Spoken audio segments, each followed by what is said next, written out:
Alright, so I've had the bike now for 6 months, so I think it's time I can give a bit of a review on it and have a quick chat through what I've liked, what I haven't been so fond of, any bits I'm going to change, and what the plans are for the future with it.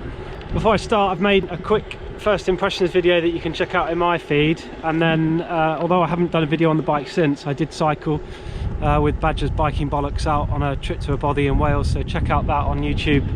I'll put a link to that down below as well. The 650B 47 Ventures today, although I have spent a considerable amount of time on this bike on the 700C wheels, both with a 35mm Schwalbe G1 speed for predominantly road riding, and also some 44mm byways, which I was trying to max out the capacity on this, but there was still plenty of clearance on there. Things I've added, we've got the Silka pump down here, which is heavy but absolutely glorious to use, and these again heavy but glorious to use, these Fidlock cases, which are much easier access when I've got a frame bag on. I've got two mounts there, just the one cage today, running the spares bottle down underneath as previous. I've also added a Rafa handlebar bag, which comes on and off very easily, just to carry some essentials in. That's a really nice bit of kit actually. The Nog bell, quiet but works. I've kept the 530 in that position. I did run it out front for a little bit, but it impedes access to the bag, so it's just not worth it for me. And then I changed the saddle over to a Cycon carbon one with a cutout in the middle, which at the moment just suits me a little bit better. So possibly just been quite lucky with this bike, but I haven't had a single issue yet. I've had to drop the fork out just to give the bottom bearing a bit of a clean in the headset, because that does get a lot of water and mud ingress up there, and I refuse to run mud guards on this bike. If it was purely for road, then maybe, but for the amount of off-road we do, it's just not worth it. So yeah, I've been very lucky. The GRX has been faultless. No bottom bracket creaks with the lovely screw-in Shimano bottom bracket that comes fitted on this bike, so no issues at all. Worth having a little talk about the ride quality, of course. Probably what a lot of people are interested in, especially after Ride to Japan did mention that this is slightly harsh, which is why he went across to the carbon open up. I've run this with 32mm Pirelli Cinturato set up tubeless, and I wouldn't want to go any smaller than that. That did enough to sort the bumps in the road.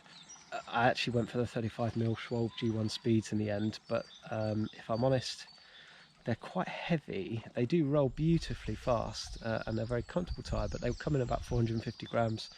So I'd like to find something, and it's probably going to end up being Renhurst, you know, around that 32 to 35mm range, that's closer to sort of 300 to 350 grams really, which would save quite a bit of rotational weight.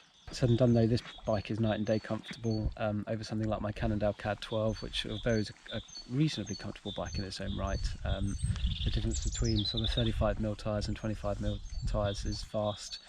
And if I'm honest, whilst it feels a little bit laggy on the climbs, the Bokeh, especially compared to the CAD 12, Strava says differently actually. I did 2 back-to-back rides last week, and this is not very scientific, but the conditions on both days were absolutely identical, went out the same time of day, and I averaged 3 beats per minute more on the Bokeh over the sort of 2 and a bit hour ride, and I came in at an average mile an hour of 0.2 miles per hour more than I had the day before on the CAD 12.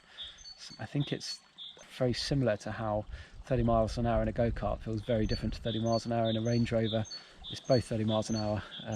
One just feels very different, which is important. I think a psychological aspect of cycling is important. When you're tired trying to climb a mountain sort of 3 hours into a sportive or something, you know, that psychology could actually really damage you if it feels slow, even if it isn't.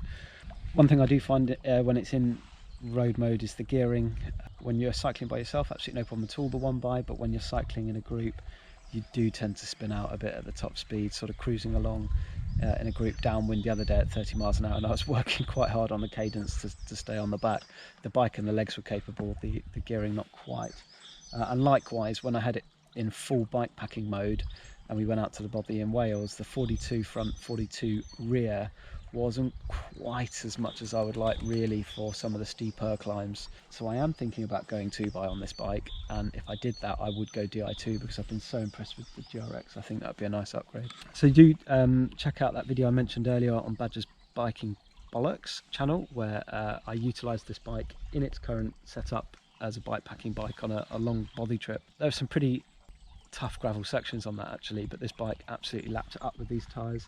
I'd love to have a go with something like a 2.1 mountain bike tyre that you can get into this Bokeh, which would have made it even more comfortable and more capable, but that probably was its limit that weekend. Anything more and you'd need to be looking at something like the Mason ISO or indeed a hardtail as Badger did that day.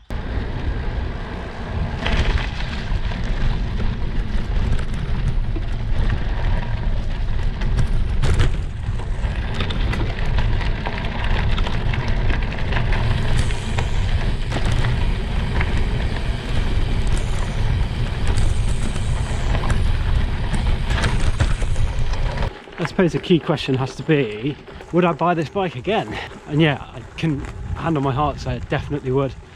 I've been absolutely thrilled with it. It's adaptability, coming from a road background, it's definitely more road focused, but you can come off-road and just about hold a camera steady whilst doing some good off-road tracks. So I'm going to crack on and try and enjoy this one.